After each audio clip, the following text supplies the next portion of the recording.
Welcome, my gardening friends, to Tea Time Tuesday.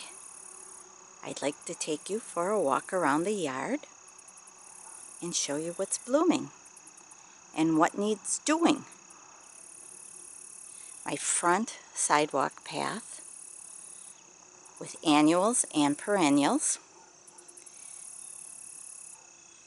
evergreens, and shrubs. A blend of all.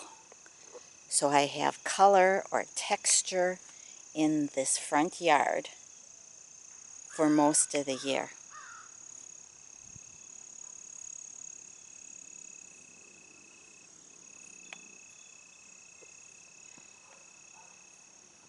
More Mexican sunflowers next year. I did plant some around the flagpole, but they didn't come, or didn't come good. I think the grasses I planted at the same time shaded out the Mexican sunflower.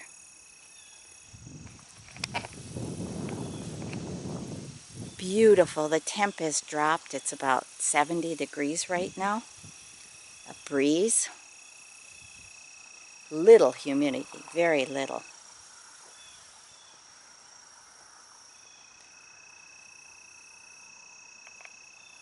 Hopefully, the gardeners that are watching this, you get some ideas of how you can garden on a budget and not have to run to the garden center for everything or for the latest thing. At least the way I see it is I am after color and texture without spending a whole lot of money. And you can do it with annuals, but perennials really help out a lot. With the annuals, I try seeding them myself, or plants that I call come-agains that reseed themselves. And the amaranth is one of those that reseeds itself. In fact, my marigolds even reseeded themselves. But this red Hopi amaranth is great. And just pull out what you don't want. Calendula is another, and medicinal. I prefer the orange. I believe there's more healing power in the orange. And I do have orange over there also. So anyways, the object of gardening for me is for beauty and for, feeds my soul tremendously, as a lot of you gardeners know. So you can do it on a budget. Gold flame spireas. The new growth is that pinky color, but that's because he trimmed them back. So it's getting new growth again. But if you want the fall color also, and spring color, it's a lot of that pinky color. I took hostas out of my garden to fill some light green next to this burgundy foliage of the coralline, and I did buy the sweet potato and the coralline. Uh-oh, how am I going to get that PG up there? That PG tree.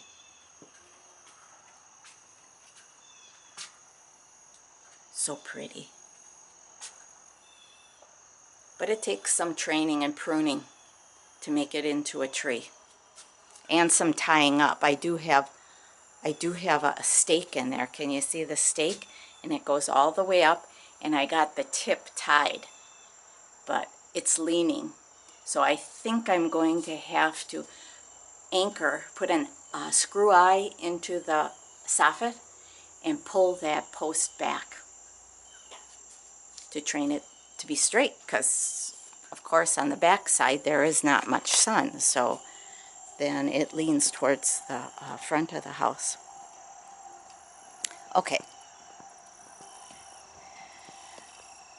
Oh, gardening's wonderful. but I'm doing less, so I'm feeling a lot less stressed. In fact, my honey was out today after a great rain for a couple days, and it's cool out, so he was pulling grass out of my garden.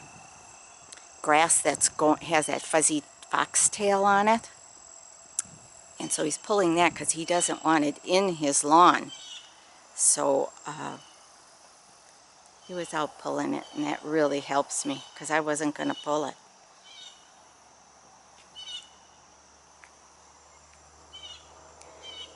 Now, the sweet autumn died back, but it's coming and it's going to bloom. Certainly isn't like last year if you look at a last year's video in August, September. But it is coming. The, oh, what is that? A vine reseeded and is coming. Oh, the hyacinth bean vine. That is coming now. And that's a reseed. All by itself it came up. Isn't the foliage pretty? With burgundy veining in it. And the stems. And then the pods will be, from this flower, the pods will be a deep, deep black purple. So that'll look pretty. And what's nice about reseeding, yes, it comes late, but it gives me some color late in the season without me having to plant it. Of course, we're waiting for the heavenly blue.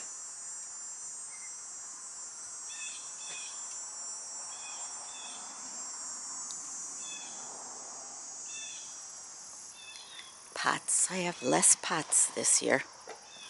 But that vine that is Swedish ivy, I believe, it's well worth the money. It fills the pot, and then I take cuttings and put it in other pots. Like this one here, I put a cutting in, and it comes so quickly.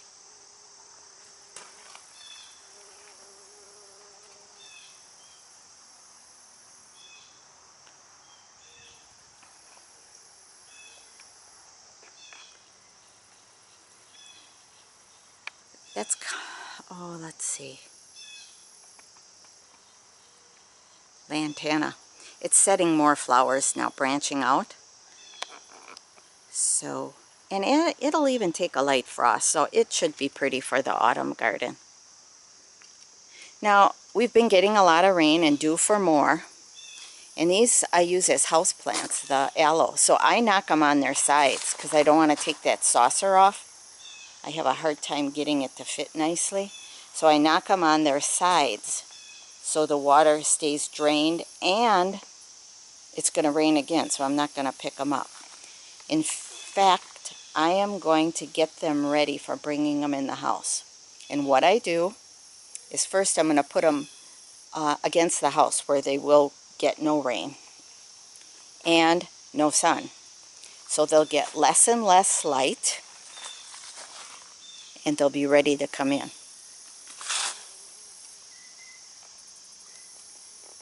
Probably going to be selling some of these. I'm done. I am done bringing them in.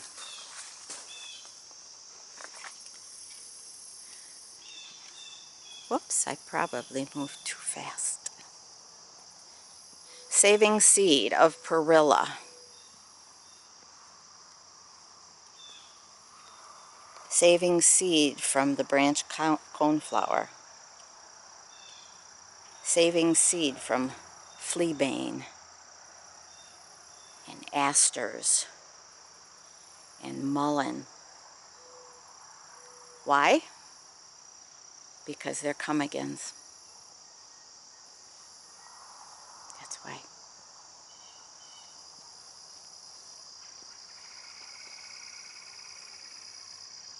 Turtle head. So hopefully you get some ideas with late season color in Zone 5. I'm in Wisconsin. And that is a big part of why I do these videos, is to show you, and maybe you can jot down notes, that you can get some perennials that are really hardy and can fill a garden quite quickly.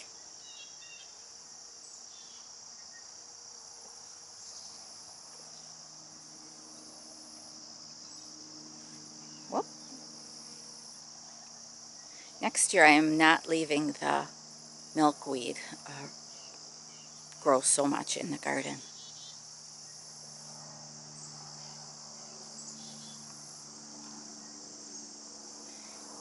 Here's a sweet autumn that did not die back. It's right in my garden, but it really will be adding a dash of white. I guess Dave thought those grasses looked quite pretty around here. He didn't pull them. Or he didn't get to this area yet.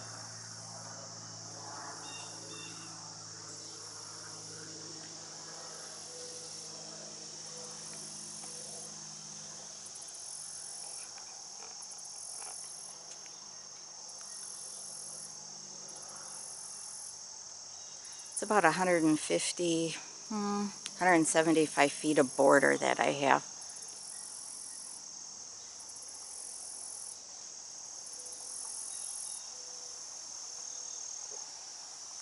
That's back here in the backyard.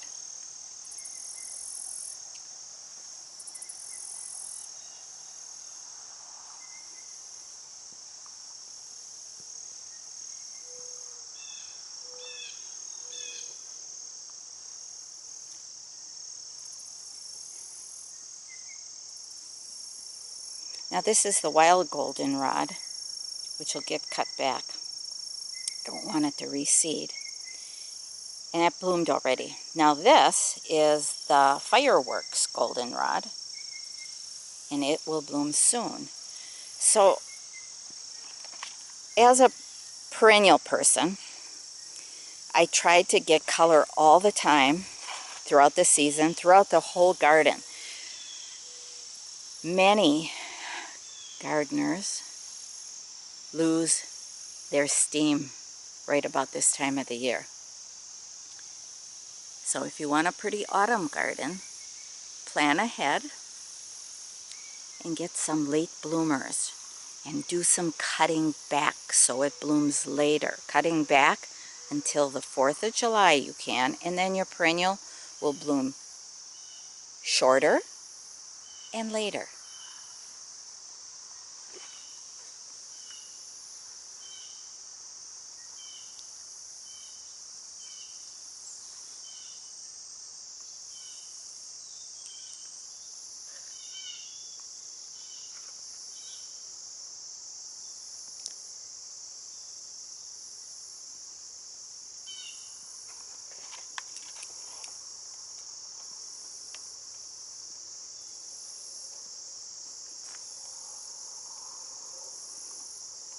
I told you guys that a couple of videos ago I'm having shoulder problems. Well, I have a full rotator cuff tear, the supraspinatus, and I think it's the infraspinatus. Both are completely torn, and I must have done it a year or so ago, and it has not only retracted, but it has atrophied. I also severed the bicep completely, and all of this is inoperable.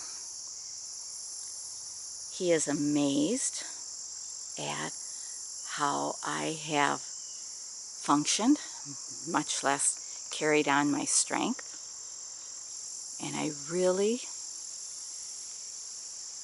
think it is through exercise and diet.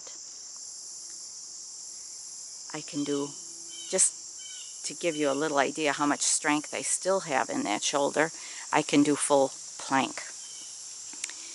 And my range of motion, I can put my arms up over my head and put on a shirt, and so my range of motion is very good. So anyways, that's enough about my shoulder. I will continue to do what I'm doing, and he said that's great. Stay strong, stay healthy, and it looks like I'll do okay. I do therapy. I have a massage therapist, a chiropractor, and I wish I had a Chinese medicine Ayurvedic doctor, but of course my insurance won't pay for it, so acupuncture I pay out of pocket completely, and I had to learn that I'm worth it, and it works well for me. Okay, so that's it. I will continue doing what I'm doing, just slowing down on the gardening and keeping up the veggies. It makes me happy and healthy. I am now taking my kitchen scraps and digging them in around my smaller perennials, these hostas here. And I leave the shovel in the ground so I know where I left off. That's my kitchen scraps, my greens.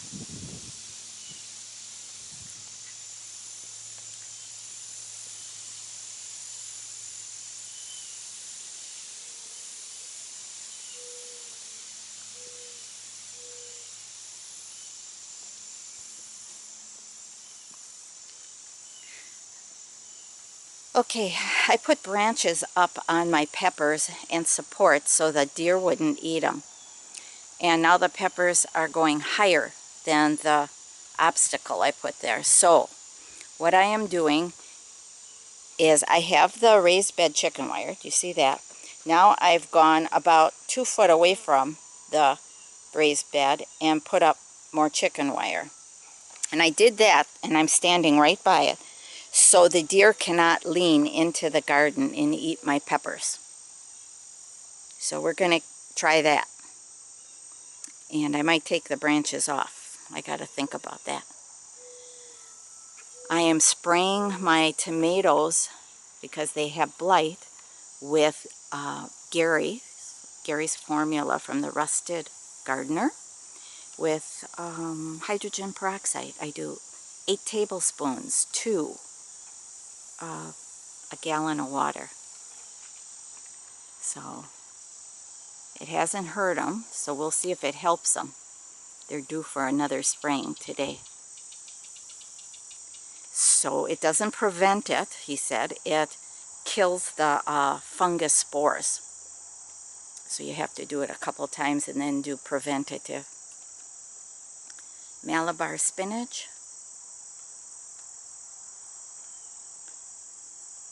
And today I need to cut my holy basil again. Half of it.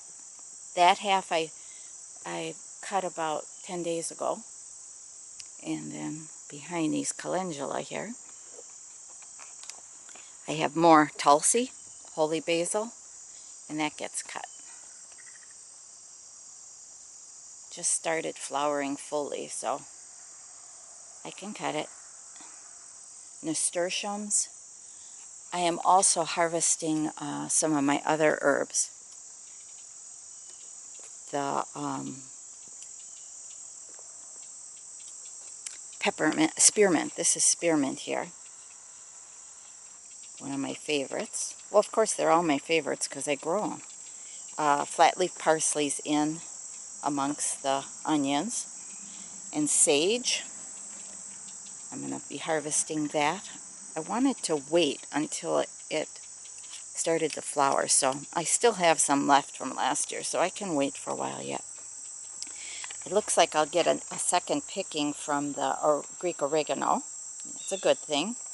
Basil I'm drying, mostly the green, but I have an awful lot of Reuben here, so I might just dry some of the purple too, even though it's not as strong a flavor as the green. And then my peppermint. Plus I have peppermint down below in the bog. Probably my carrots aren't getting enough light back there because I keep the sage up. Maybe that's why I should cut it, so the carrots get more light. I can do that.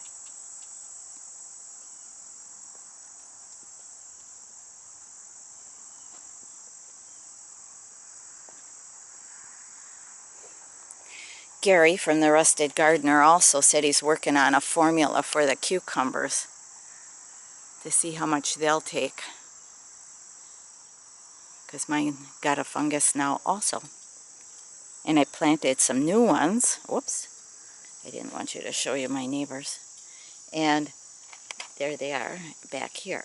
Of course, they don't get direct sunlight yet. They did earlier in the morning, and then they will later in the afternoon. Malabar spinach. Isn't that stem pretty? That burgundy color?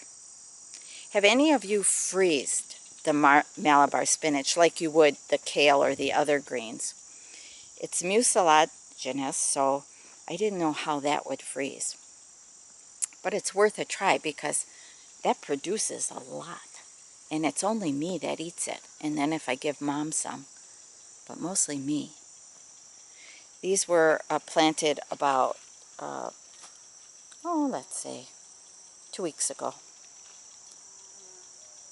And I do have a batch of fermented pickles going now. So I'm going to give them a taste. They're 1 week old. But the person I got them from said 1 to 3 weeks, whatever I want. Raspberries are super loaded. Had wonderful rain. And that area in that raised bed is bark mulched. And it seems to really like it. Plus I put worm castings in there.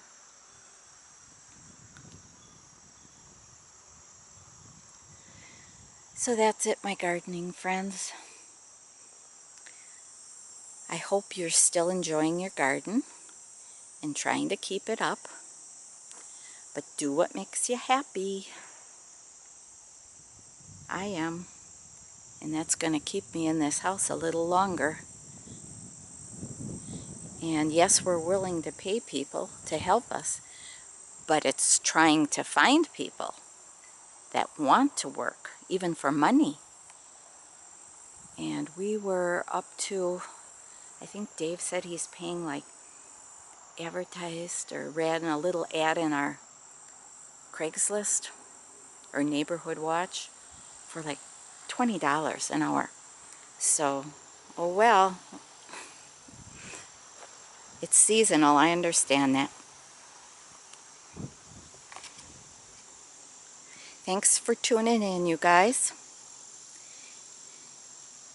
Have a great day and enjoy what you like doing. Thank you. Bye-bye.